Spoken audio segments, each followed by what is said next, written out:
What is going on, Pasta Gamers, YouTube Nation? This be your boy, Pastafarian Gamer, on this somewhat chilly uh, autumn day. And this is my first video in what I like to call Games of the Week.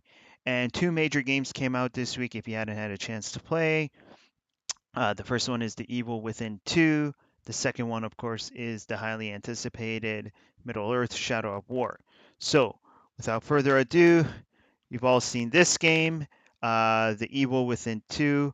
I love the cover. It's fantastic. Though every time I look at this cover, it looks like the guy's trying to shoot himself in the chin. Maybe he is. I don't know. Um, but so the game itself, it takes a lot of inspiration from the Resident Evil series and stuff like that because the game director, believe it or not, Shinji Mikami, started directing the Resident Evil series. So there's a lot of that influence, the survival horror influence here. It's a great game. I don't know if it's PS4 enhanced, but the graphics definitely. I thought that the graphics were great. You can see quite a bit of character detail, especially on the zombies. Your character himself, he's got this leather strap around him. He's a cop, I'm presuming, and the detailing is just unbelievable. I really enjoyed the detailing. I mean, if you've played the first one, I would definitely go out and get this game. The problem is, unfortunately, I never played the original game. I heard the original game is hard. You kind of have to memorize things here and there. You can die pretty easily. So I never had the chance to try it out. I don't know. But if you're wondering, it's got the Bethesda name on it, but of course, they're not the ones who made the game. So don't let that fool you. This is a fully realized independent game made by somebody else, Shinji Mikami. It's fully Japanese made, so don't get the idea that it has some sort of American influence. Um, but so far, I've had a boss encounter in the game. I played just for a little bit. You can see my videos. There's two play parts already, just kind of take you along what's going on. But the game itself, I heard it takes around 15 to 20 hours to complete. So to me, that's not bad. I um, I don't know if you want to spend the 70, $80 plus tax to buy the game. Some people don't. So if you want to hold up on that, and wait for the game to go down with Christmas and Boxing Day, just around the corner, you can wait. I mean, there's no rush to go out. But what I really like about the game is the art direction. It is fantastic. It is unbelievable. I mean, you're going to see some creepy shit out here. So, without a doubt, if you're into stuff like horror, gore, some fantastic, the bosses, the first boss that I played, she has like a buzzsaw for her hand, some fantastic creature details. You can't go wrong if you're a survival horror game, this is for you. I would rate the game easily an 8 out of 10. Again, I'm not sure if there's New Game Plus. If there is, I would definitely, uh, play it another turn. As you progress through the game, you find certain items that help you upgrade your weapons, upgrade your character. Again, I never played the original. I don't know if these things were offered in the original or not. Why I didn't play the original, I heard so much about it. I just didn't get around. Um, I have a 6 foot stack of games, and I barely have time to go through any of them. So these games I just kind of picked up. Usually for something like this, for a game of the week, I would do one game. But honestly, two great games came out, and The Evil Within 2, highly recommended. If you played the first one, this is really good. Apparently, I don't know if this is true, but the game goes a little bit from survival higher to more of a shoot 'em up. I don't know if it's true. Take it with a grain of salt. Don't trust me. I have not gotten that far into the game. So, but from what I have played, the art direction, the graphics, the influence, the Japanese influence, definitely, it's all over the place. I mean, in terms of the creature details that you see and the creatures and the creativity, you are not going to get that here in a North American game. I'm sorry. This is definitely Japanese influence, Japanese made. Shinji Mikami, he is, top of his game when it comes to stuff like this. Devil May Cry, another game that he started. So, I mean, again, the guy is just totally into creature effects, creature designs, monsters. So, this is really definitely a fun game to play. Highly recommend it. If you don't want to waste, well, I wouldn't say waste, but if you don't want to spend the current price tag for this, I would wait. Wait till the price goes down. So, The Evil Within 2, highly recommend it. Now, the next big game that came out this year is, or sorry, this week and this year is Middle Earth Shadow of War. I played the original one, I played it multiple times. I loved the game. I love the fact that it was an M rated game. One of the best, if not one of the greatest uses of licenses and properties. If you have not played the original game, definitely pick it up. It's worth your time. But Shadow of War is fantastic. I picked this up for both the PlayStation 4 and the Xbox One. The reason is that of course the Xbox One X version is coming out, and I want to see what it's like. If you are a PS4 Pro owner, the game is not 4K. It has a 4K cinematic package, so all the cinemas in the game have been bumped to 4K, but the rest of the game does not hit 2160p, which is what 4K is. I think Eurogamer did a thing on it, and it came out maximum at 1620p. It's kind of sad. But it's still better graphical quality than what you're getting compared to a 1080p picture quality. If you are up on a PS4 Pro, it comes with HDR, which is fantastic. I'm a 4K TV owner. I got two 4K TVs. This game looks fantastic. So if you were one of the lucky few, obviously I got the gold edition for the Xbox One X and One S. The Xbox One X hasn't come out. This is Xbox One X, also enhanced, just as I mentioned. So, and it's PS4 Pro enhanced. So don't think that it's not a bad game or anything, that it doesn't take advantage of the system. You get the season pass if you pay for this. I paid 129 plus tax. I live in Canada. In America, I believe it's around $100, $110. You get a season pass. You get some stuff, some DLC to start you off with. Inside of it, just comes with a bunch of papers and stuff like that, expansions, things like that. So, and of course, you get this really, there's a map on this side and a very nice, nifty looking 4K, sorry, just a regular steel book for the game. So it's when you close it up like this, when you open it, it it's got Talion and the Wraith. So it's not bad for $129 or $100 if you're in the States. Um, but this is I'm a steelbook collector, so for me, it is definitely a great idea. I like collecting things like this. I could have picked it up for the PS4 Pro as well, the PS4 version, but I didn't. So onto the game itself. Here's the big thing. The game has 30 gigabyte install, 35 gigabyte install. It also has a 1.4 gigabyte install for the 4K cinematic packages. So it's not a huge install.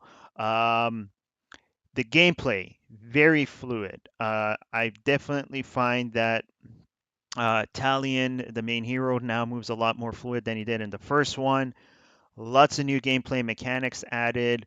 You can upgrade your character's look in terms of his armor and things like that, which is a fantastic idea. So he does have customization, and there's different types of armor. You got your standard, you got your epic, your high grade. There's legendary armor that if you fulfill certain things, the game gives you rewards for that. In terms of the character, Talion has a whole bunch of new moves. He has this move where he flips now, and he can cover great distances. Easy to do, not very hard. You're not sitting there, pressing multiple button combinations. Very easy to do. He's great to move. Um, the voice acting, fantastic. You got Troy Baker back as Talion. You got Pollyanna McIntosh who's doing Shelob the Spider. The story continues pretty much from right where the first game left off. So I won't spoil anything. On my channel, I actually have the entire cutscenes there. If you want to spoil it, if you haven't played it, you can sit through it. If not, I put up two play videos. I'll put up more later on. So the game looks great. Obvious, this is using a new engine, and definitely the lighting has gotten much better. It's not as dark as the first game. I found the first game a little bit too dark. In this game, uh, it's more you can play during the day or the time. You can actually pass time. You can advance time in the game, which to me is a fantastic idea. Um, so playing during the day makes it much better. In the original game, you could play during the game, but most of the game took, I think, place during the night. It's been a while since I played, so I do apologize about that. The game looks great. Talion has aged. The detailing has gotten much better.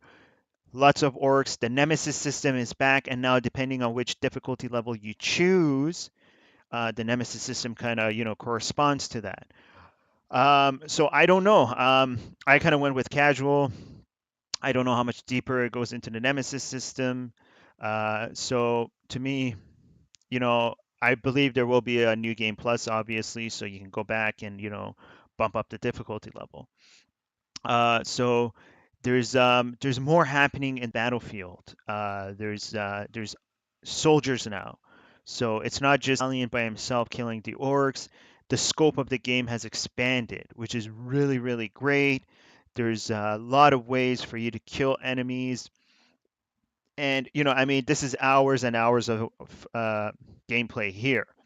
I believe just the regular game itself, excuse me, takes about 40 hours to complete.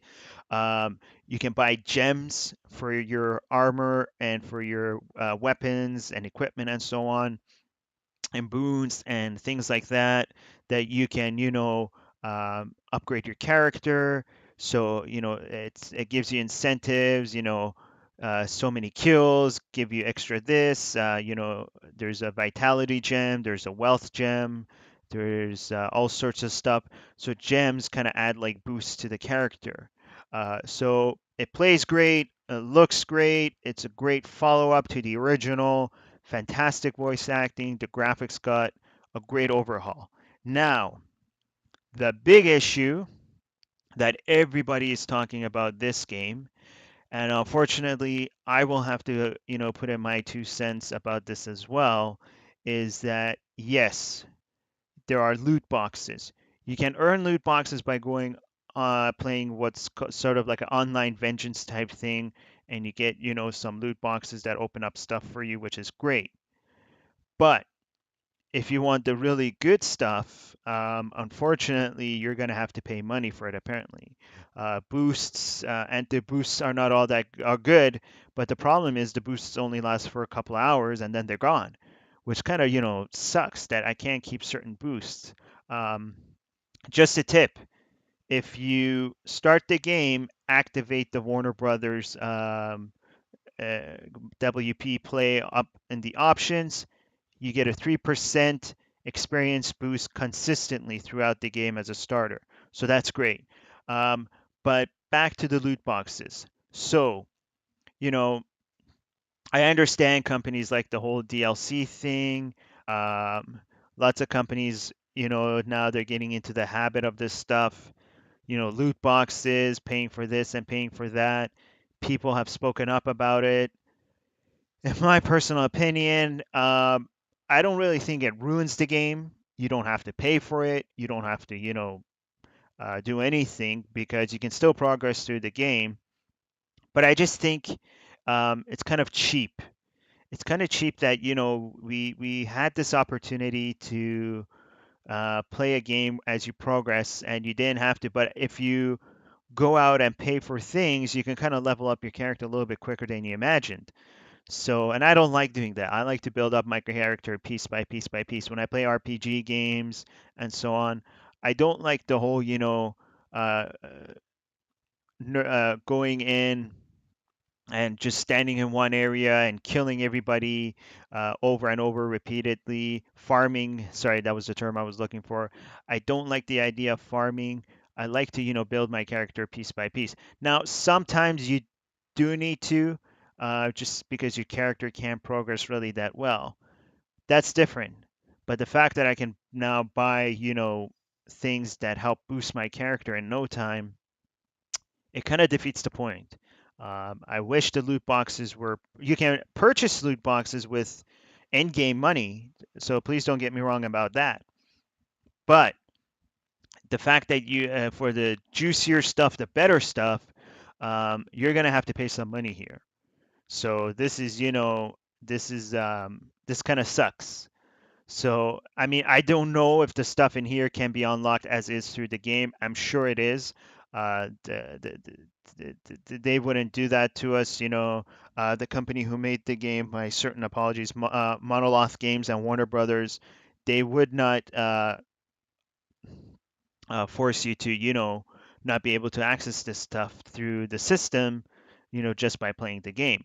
So, but overall, I still wouldn't let that deter you from picking up the game. It's fantastic. It's you're the money you spend for it, you're going to be playing it for hours. And the Nemesis system, obviously, Orcs die and they're replaced, and so on and so on.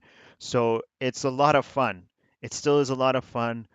Don't walk away from it, thinking, well, because it has the whole loot system, the game is completely ruined. It's not.